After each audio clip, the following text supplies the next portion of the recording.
Hey everyone, wanted to post a quick little update video specifically for Balloon Burster just to give you a better path forward to getting to the 5-second time, but also I had a quick little update for Mushzoom.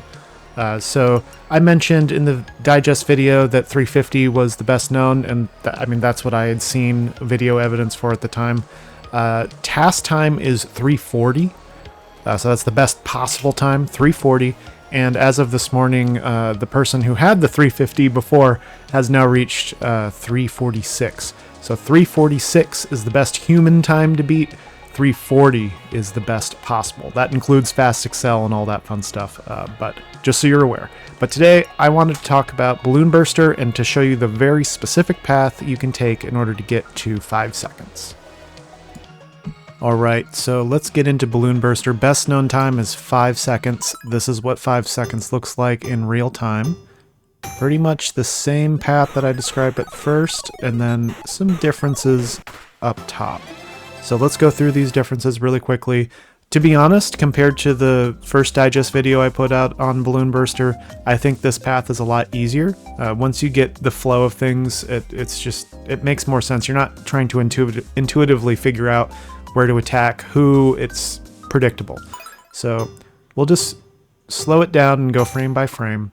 So at first, again, you're going to be rising until about right here, and then at this point you're going to be holding right. So contrary to what I said before, if you just hold right here, no fluttering the B button or the D-pad, you'll be able to take out these three guys in the perfect order. So hold right and keep holding right until you hit this second guy. In between these last two enemies, you're going to be doing a quick left-right. As you can see, I start moving left pretty quickly after taking out the second enemy, and then I'm going to want to, while continuing to hold B this whole time, by the way, shift right a couple pixels into the third guy. You're going to be clipping the top left portion of his hitbox. So again, holding right and B, and right here you're going to be going left and then right. Now a few frames after going right, you're going to want to be holding B till as you're moving to the right, but then you're going to want to let go just a few after. So by then I'm letting go. I'm not pressing anything at this point. I'm letting momentum carry me up, and you're not going to want to hit another button until you pop this blue guy's balloon. So as soon as it pops, then you can press B. You can see I'm already pressing right here just in anticipation of where I'm going to be moving next, but it doesn't actually change anything. B is what's going to change your trajectory. I also mentioned earlier that you don't want to be knocked back as much. That's not the case for this path, so ignore that advice.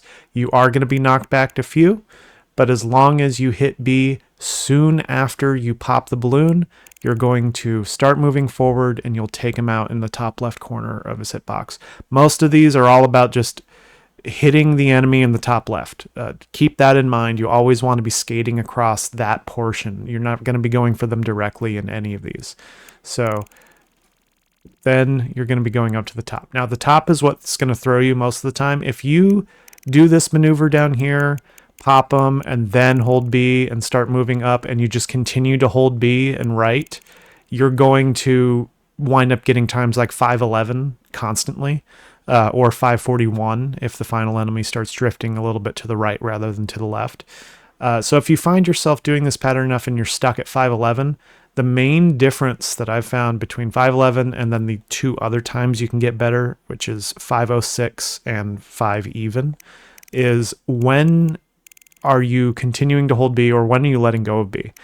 And if you want to get the 5, you're going to have to let go of B soon after you take out this first guy on the platform. So as you can see, it's only a few frames after I knock him out that I am no longer holding B. You need to hold B long enough to get the momentum to move up and meet the last enemy, but if you continue to hold B, you're going to be at this little angle that's going to make it so you'll bounce off and only get 511s or 506s, or even worse, 541s and 546s. So let go of B right around here and you will drift up.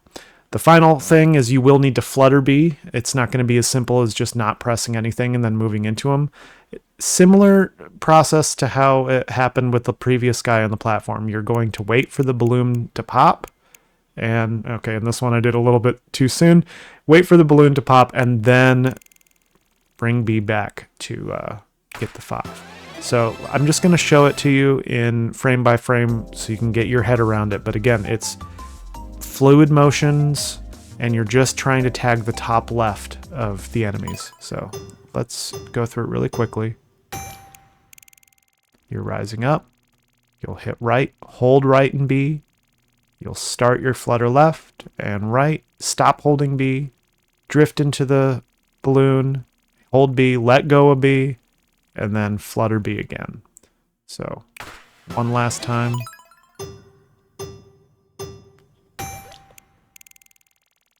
Drift over. Left and right. Stop pressing anything. Hit B, let go of B, hit B again, and you'll get your 5. So I hope that helps people. It's certainly a little bit more in depth than the overview I provided before, where I wasn't really sure. I was at 606 seconds, I believe, for that one. So if you're having any trouble, slow this video down, put it at like 0.25 speed or something, and just, you know, give it a shot. It feels really fluid as you're moving. The left and right motion is pretty simple, and then most of the taking care of the enemies from the top left is automatic as you're just holding B and holding a direction. So a lot simpler than it seems. I know that you can get the 5, and good luck, happy hunting. I hope this helps someone out there. If it does, let me know. All right, take care.